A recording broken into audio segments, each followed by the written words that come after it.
Before we begin our language dive today, let's look at our posters over there. Questions we can ask during a language dive.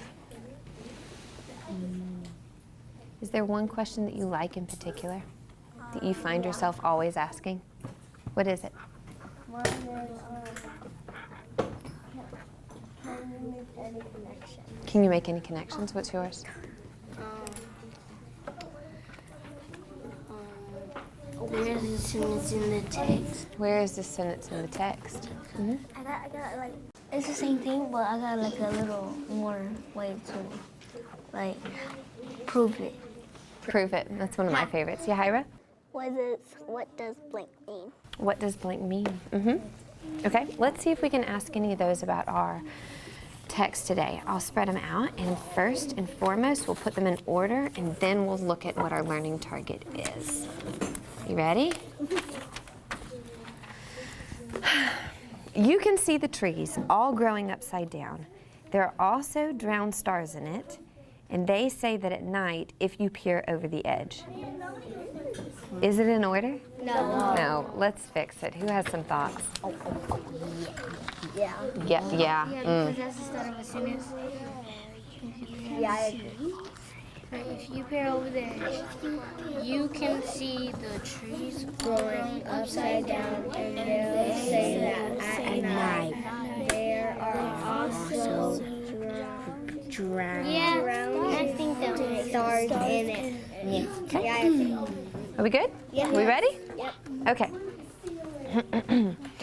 Your learning target. I think your learning target is a little bit confusing. I was even talking to Miss Bitchell about it, and she looked at it twice too, and we had to reread it 3 times to really get a grasp for what it was asking. So you and I might have to do the same thing today. Let's read it together. I can use you to help a reader imagine he or she is in the story. This word you, I put it in quotation marks because I actually mean the word you. You. Mm-hmm. So first, looking at our dive, do you see the word you? Yeah. Where? There? Yeah. There? Okay, good. So we are going to analyze the entire sentence, but we're really going to be thinking about how James Barry used this word and that word today. You ready? Okay. Yep. Okay. Let's read the first chunk. Ready? If you peer over the edge. What question can you ask about just this chunk? Now put your hands down and think. If you need a reference point, do you know where to look? What question could you ask just about this chunk?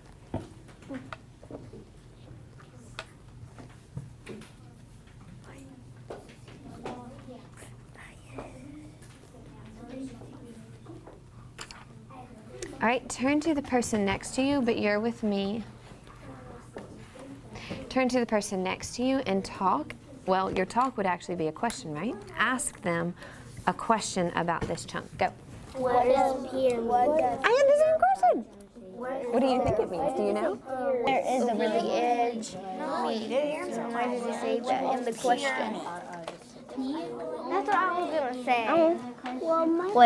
My question. Can I ask you a question about that one before you go on? Did you pick that question because you didn't know what peer meant, or you thought that other people wouldn't know what peer meant? It means if you're over the edge. I mean, if you peer over the edge. I think that means that you need something and you're in the edge, but not like something that's actually. 0. Point at your partner if you think they just had an outstanding question. They pointed at each other. We had the same one. Nice. Okay, may I ask Yahira, what was your question? Why did the author include this part? This, do you mean this chunk or the whole sentence? The chunk. Just this chunk? That's a good question, and we'll come back to that in just a second. Okay, my partner asked, what does the word peer mean? So let's talk about that real quick. What does the word peer mean? Go ahead. I think that peering trying to get something. You get something, so let's read it in context. If you get something over the edge, could that make sense? Yeah. Look at Yahira, she goes like this. If you get something over the edge, I'd be curious about what over the edge means then. What do you think it means? I don't care or not. Peter kind of like this like lean over. If you lean over the edge. Wait, if you lean over the edge. No, if you look over the Yeah, I agree. Oh, if you look over the edge. Look? Yes. Yes, sir? You could say another word, say you would say if you peek over the edge. That's a good one too, really good. So I like how y'all continually come back and you're reading the whole chunk to see if it makes sense and you're analyzing each person's answer. You are actually correct, it does mean to look or to peek. Now, let's see, do you think we can turn these E's into I's? With some eyelashes? What does it mean? To peer. Do they look like eyes from your vantage? Okay, so if you look over the edge. Now, do you remember the context of where this sentence comes from? What are they looking into? The water. The water, what water? The water where the trees are growing upside down. But what water is that? The savannah. He knows. He knows. Serpentine? Yeah. The serpentine. Where is the serpentine? In Kensington Gardens. Where is Kensington Gardens? In London. In London. Where is London? In Europe. That'll work. All right, let's move on. If you peer over the edge. Oh, wait, pause. I forgot our main word. We got to talk about this word. You. Who is James Barrie talking to? the readers, the authors. The who? The readers. The readers. So right now, he's not talking to Peter. He's not talking to Wendy. Who is he talking to? To us. He's actually talking to you, the reader. Okay, let's keep that in the back of our mind as we continue. If you, the reader, peer over the edge, you can see the trees all growing upside down. What can you see? Talk to your partner and tell them what you can see. You can see like the upside down or something.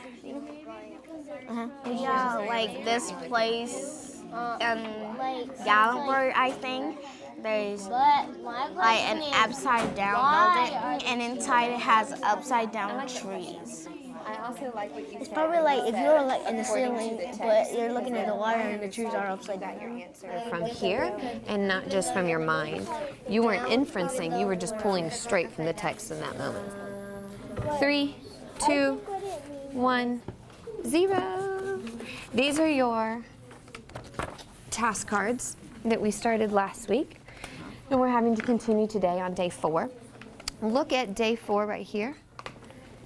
And we're going to sketch. Sketch what happens first is what it says. Now looking at this, which one happens first? You can see all the trees growing upside down, or if you look over the edge. If you look over that. This one happens first? Yeah. Okay. Then all I want you to draw right now is what happens first. If you peer over the edge, what would that look like? You have 45 seconds just to sketch your thoughts. 3, 2, 1. Pencils down! If you peer over the edge, now add to your drawing, you can see the trees all growing upside down. You have 45 more seconds to add that part. Go.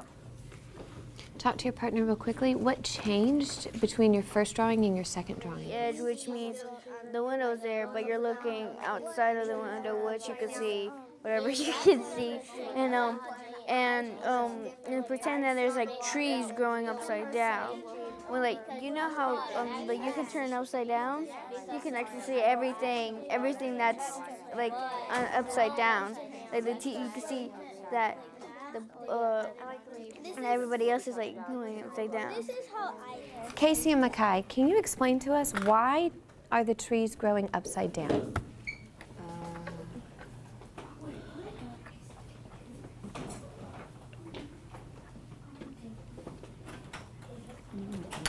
Sure. What about Casey? Does she know?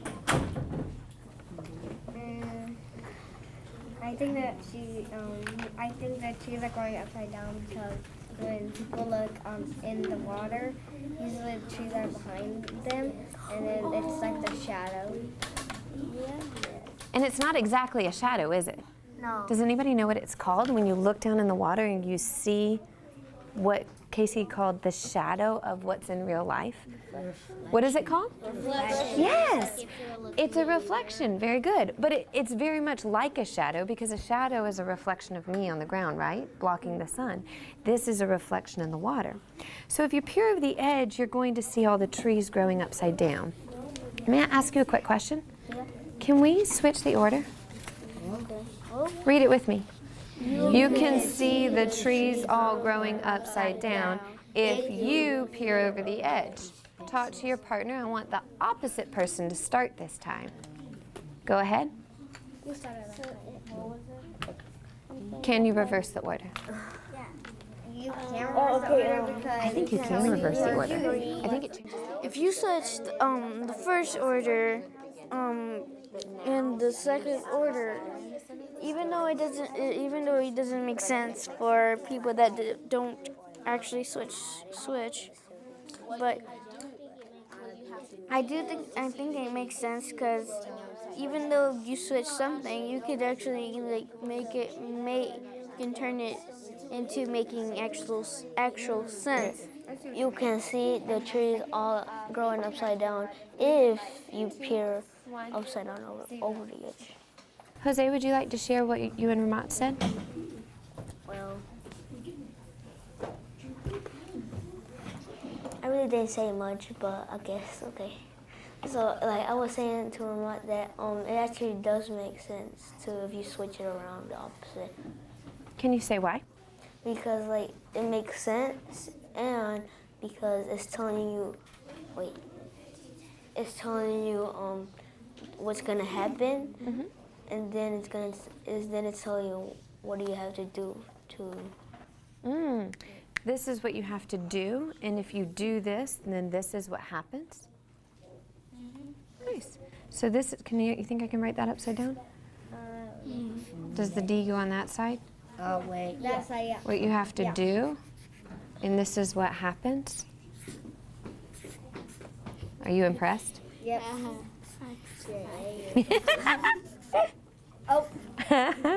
And this part is what happens. Nice. All right, you ready to move on? If you peer over the edge, you can see the trees all growing upside down. At night. Who's they?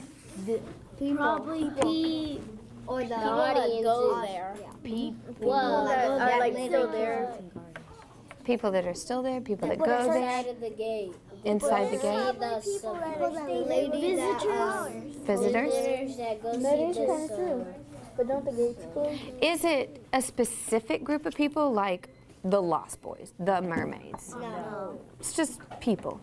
And people say that at night. When?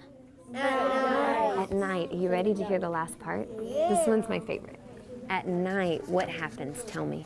There are also in it. What's it? The water. The trees in the stars in the water. the water.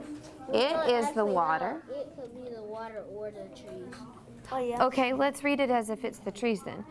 If you peer over the edge, you can see the trees all growing upside down, and they say that at night there are also drowned stars in the trees. There are also drowned stars in the water. Usually when you drown, it's usually in the water, not in the trees. Yeah. You can't drown in trees. Yeah. So usually, Then I take it back to like if Stars can't drown. like since some trees grow in the ocean, they have to have that environment. With the trees, it would when it was like really short, the water was actually a big wave came in.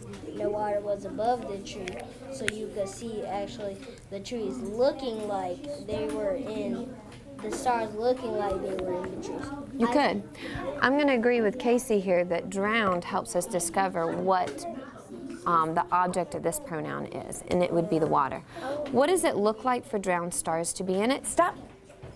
I know you're dying. First, I want you to draw. Go draw. Add to your drawing. There are also drowned stars in it. And then Casey, you're the first to share.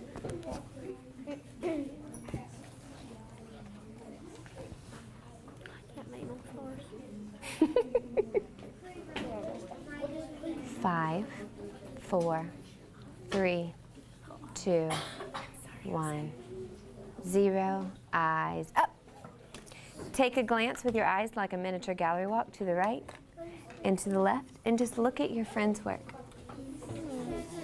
I can't see your work. Actually, I can't look to the other side. And now let's take our eyes and track with Casey. Casey, what were you dying to say? At first, when Crystal said that stars don't drown, I actually disagree with her because it was like what I was saying at first, that it's the reflection. Yes. And it looks like they're drowning. So imagine the table is the water. We have trees outside, and we see the reflection of the trees in the water. Where are the stars physically? They're up there. So if the trees are reflecting in the water, what else can reflect in the water? Stars. The stars are also reflecting in the water. But James Barry did something here. He didn't say the stars are reflecting in the water. He said it looks like the stars are drowned in the water. What does that do to you as the reader? Like it Go for it. captures your imagination. Captures your imagination. Again, are we going back to our guiding questions? He's grabbing my imagination. Okay, now let's come back to our learning target. I can use you to help the reader imagine that he or she is in the story. James Barry did not talk to Peter and Wendy here. Who did he speak to? You. If you look over the edge, you can see the trees, you can see the stars, you. Why did James Barry use the word you and speak to his readers? Talk about that. Go. Because you were supposed to know what's happening. You could maybe look over the edge, and you could maybe like see trees growing upside down, and the stars like on the water at night. So he used you for like you can see it too. So just like what's happening in the text. Yeah. Like stars won't be. It said 0. Donna, do you want to share what y'all said? Sure. We said that James Barry is telling us what's like going on or what's like happening in the text. Mm-hmm. Anyone want to add to it? Go ahead, What I was telling Mama, it was that like it's like a little mini detail or fact about kindergartners, like what you, cause that's actually probably true because you know like that you were talking about the reflection thing. Mm-hmm. To end, I want you to practice. We're about to write book reviews next week, actually. And one of your sentence starters in our book review is this: if your readers, if you read whatever book, you will blank. So let's talk about Peter Pan real quick. If you read Peter Pan, what will the reader feel or see? Sadness. You will feel sadness. What else? Adventurous. Interested. Okay, let's go one by one. Can you use the whole sentence frame? If you, go ahead, Ramah. If you read Peter Pan, you will get interested in the text. Like you're going on the trip with him. At the bottom of your page, write your sentence starter, and I'll save these papers for our book review. If you read Peter Pan, you will blank. Fill it in for yourself. Mm-hmm. If you'd rather do your literary classic, you can. Mm-hmm. I put 2 U. If you. Yes, you. Put 2 right here. If you read Peter